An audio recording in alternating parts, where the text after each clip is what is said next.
I see like being a competitor, it kind of, you have like very high highs and very low lows. If I could change one match, one that comes to mind is probably Berlin, the first round of playoffs against Nine Pandas. I was playing Tidehunter against Ramses Void, and the reason for it is I just feel like that was like a really easy match. Like we're so much better than them actually, and like I was destroying my lane, and then I just played so bad the rest of the game. That was supposed to be a free win, and then we win that one, and then you know there is no more insta lose after that. So we would probably do well at Berlin. Yeah, I don't know. I just made some like silly mistakes. That's my specialty. So you know, just don't make silly mistakes.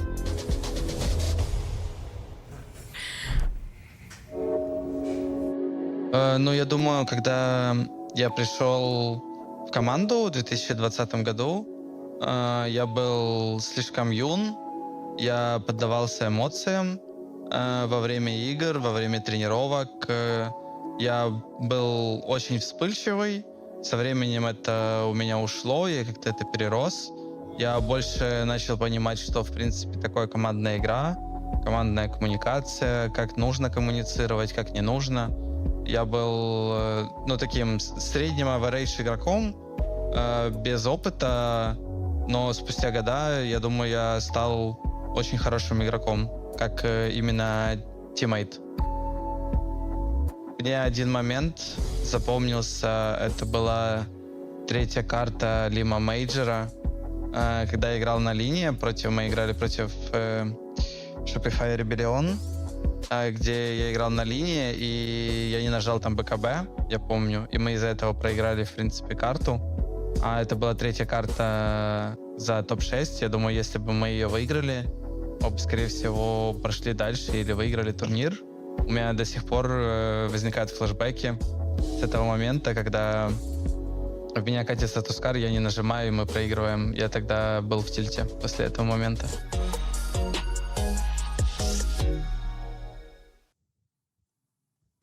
I guess when we play against Fnatic TI-10, we had to play in lower bracket. I was a little nervous because it was like a BO1, and I always hate BO1s because it just, in my head, it was really like, I don't want to get last place again. I don't want to get last place again, like my last TI. And I think I didn't play bad, but I also didn't play very well. And when you're a TI, you really gotta clutch the game through different angles. You know, it's not just clicking the buttons at that point. It's like you have to contribute somewhere that's gonna be key and crucial to winning.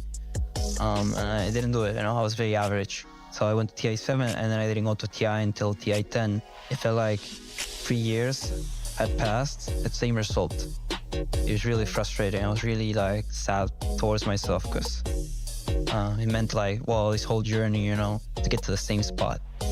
But, you know, that was really like, that's how I felt when I lost, at least. I think the one crucial thing I've learned from them is to remind myself why I play the game, and to every day just appreciate that I get to play Dota. It's a game that I'm really passionate about. When I'm in that mindset, I really play my best, and I'm the best teammate that I can be.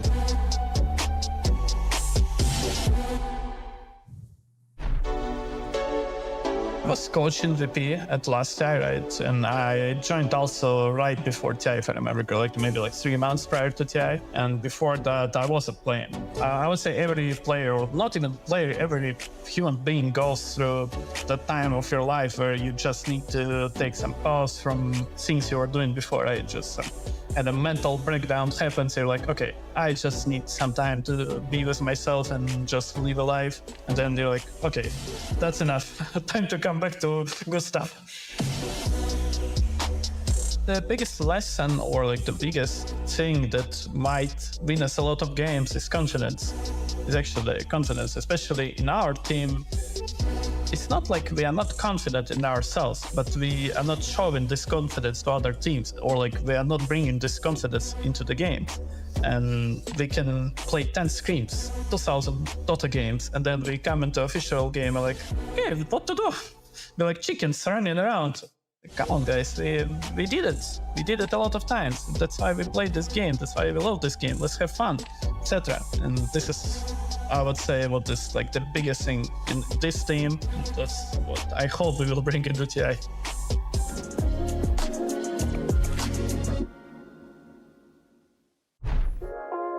I'd say last year the role that Matu kind of figured out for herself towards the end of his tenure is something that I've kind of carried that torch a little bit this year. I think kind of stepping into a bit more of a leadership kind of role. Obviously taking control of drafting and stuff like that, but also kind of trying to get our team on the same page and kind of just focused on playing the way we want to play. And I think that was something that Matu was very good at.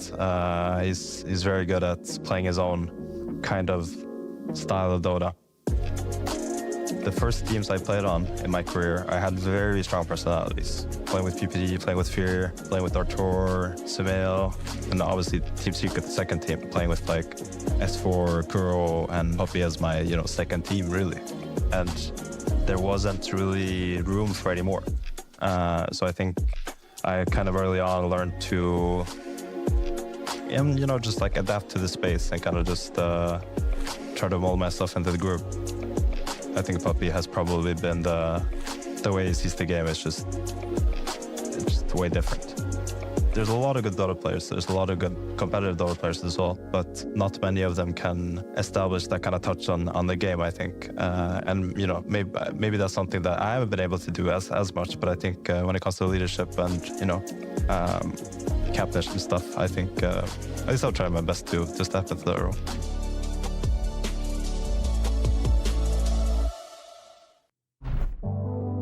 Muy emocionado, o sea, fue mi primer team fue en Seattle y en realidad me sentí muy emocionado, creo que fue la parte más emocionada de mi vida en el Dota competitivo,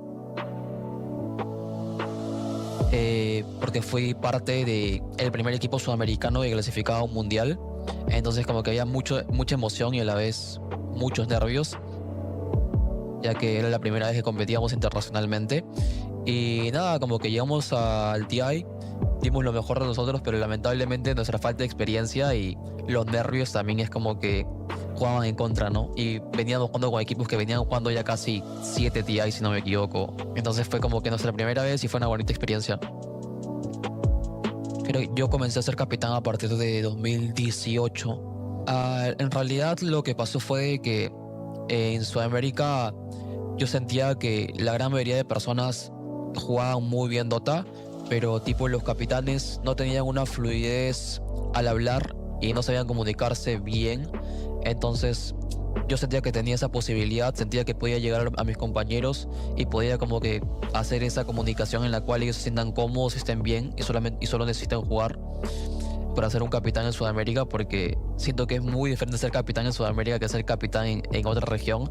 Entonces básicamente fue eso, que yo sentía que tenía las cualidades para poder liderar a un equipo aquí.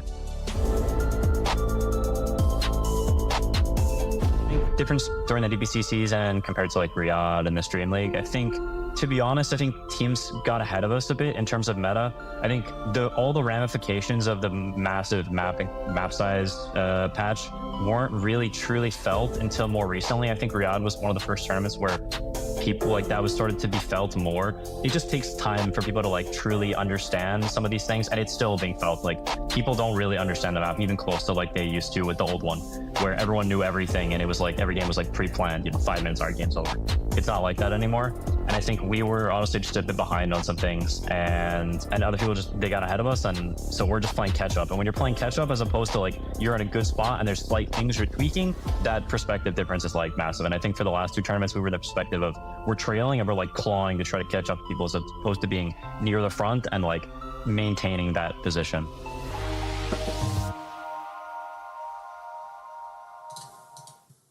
回顾整个职业生涯，让我细想，可能我认为我学到的东西都很多琐碎，因为都是无论是做人还是游戏内游戏外的与人沟通方式，还是与人相处，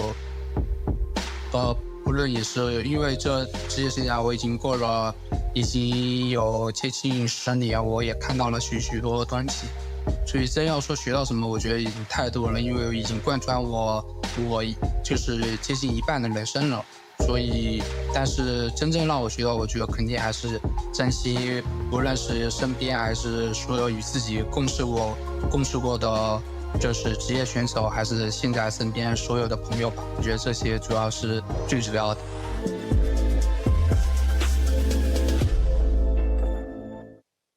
Let's go talk about the Pen game here. We have a lot of good things about this team. For me, this team with these players in 2018, I mean, it's the greatest time for me, the Dota 2. I play against the best teams in the world. I mean, sometimes I lost, of course. Sometimes I feel sad, but to have a Weeha, I never expect me to have a player like Weeha, but I have this feeling like, oh man, I miss everything about this year, really. It's like kind of sad for me because sometimes I'm gonna cry. I remember I cried one time because I miss this team, I miss the players in this year. But sometimes the players change after some years, right? But that year, everyone for the team is like, it's a really good vibe. The lesson I have in the Pen game into this new team is like, it's kind of like everyone with the team is like a girlfriend. KJ is my girlfriend, everyone's my girlfriend because we're gonna waste time together. We need to be friends. And after we need to be friends, we need to like understand each other to not be mad about some small thing. So the least I have in this Pen game is like everything we can like fix.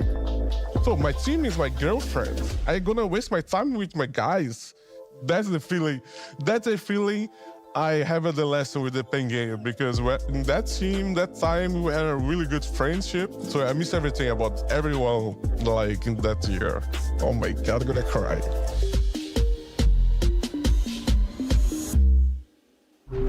It's my goal to be a stable team, to always be in top 3 teams and to perform really stable and good in group stage also, because in my career it was like so many group stages that we was like tie-breaker games, and it's very stressful to be honest, and I don't really like it. BBT have nothing to play for. They've already secured first place in the groups.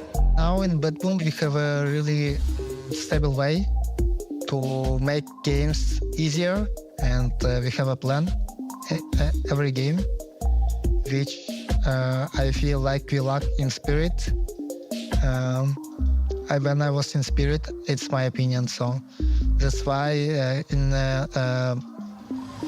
would say in a long way we will perform more stable. I don't have as much fun as I had when you run home to click find match to play on new hero, but I really enjoy the moments when I feel how team improve, when I feel that things we were working on start to work, you know. I learned that discipline is the most important thing in Dota. Discipline beside the game and discipline in the game. I think this is the most important thing that I got through years. Let's talk about Kiyotaka. He's the youngest guy on this TI. I'm the oldest one, and he's the youngest one. Gleb has so big hero pool. Like usually mid players have pool from 7 to 10 heroes. Gleb can play any hero. This year for him is really, really good. He showed that he's one of the best players in mid lane. I really think that he will be the best mid player in the history of Dota. Maybe it's too early for this, but he has a lot of time.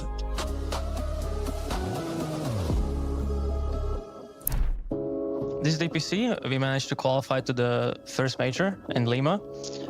We didn't really do very good in there, and I kind of self-reflected afterwards, and I realized I have become complacent after winning TI, and I didn't have as much of a drive, and or at least didn't realize that I'm not putting as much effort as I did before. So that tournament personally woke me up, and I try to do better again. At the same time, we kind of had a meeting after the whole TI run that, at the end of the day, we all want to do this thing, and we want to make sure that we are gonna put as much effort as we did all the other previous years. We haven't really won anything big. We are still trying our best and trying to be like proud of the work we are putting in. Like we like to tell ourselves we are the hardest working team. That itself gives you like a confidence that like you can proudly say that, and that's kind of like one of the fundamentals we always had. Dota, at the end of the day, is obviously all about mechanical skill. But on top of that, you need to be very easy human to work with. I think not only in Dota, just in every team environment, you just need to be able to compromise and you need to be like very understanding and have a lot of patience. When I was younger, I didn't really understand this part.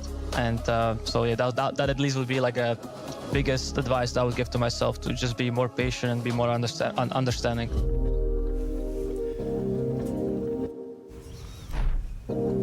I feel like the DPC season for us honestly went much better than it did previously. We improved a lot, and I was pretty content with our results.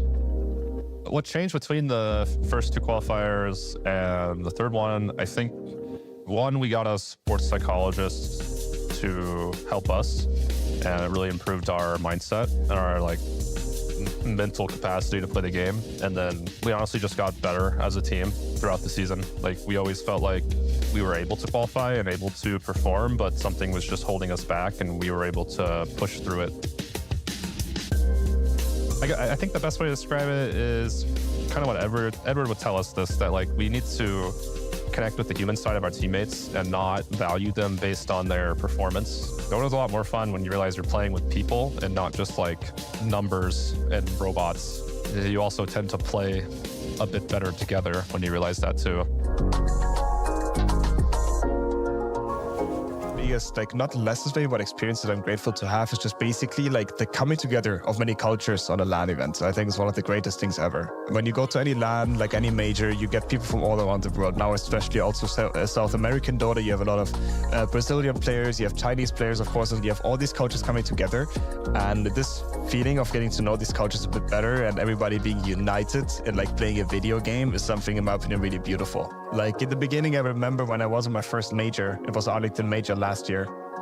I was so scared of Chinese teams. Like, we played against Team Aster, and it was the first Chinese team we ever played in a professional match, online and offline. And I was really like respecting that team because like it was in my head, oh, this is a Chinese team, they play different Dota, they're different. It's a different region, right, that you didn't play for a longer time. But then, like, honestly, like simple things, like seeing them at breakfast and everything and talking to them a little bit, having a little funny chat, made everything so much more connected, I think. There's not that many difference between the different cultures that many people maybe even think in the beginning. And I think, to me, something that I find very, very precious, and I really appreciate to have the opportunity to get this experience. 自我的整体感觉是这打得很快，然后但是当时是比较有经验的吧，就是也是一些老将，然后给我传授了就是打比赛可能尽量不要去注意外面一些东西啊，就专注的打好比赛这种。 类似这样的话吧，所以我当时也是没有什么压力的，当时应该挺享受的去打完这个比赛，觉得就甚至打完之后，我是觉得还挺容易的吧，就是 TI 亚军，因为当时我还很年轻嘛，我不太懂这个冠军的含金量有多高，所以我觉得比较轻松的拿到了第2枚，就是以后自己应该还会有机会再去拿这个冠军的嘛。然后现在发现还是有点难度的。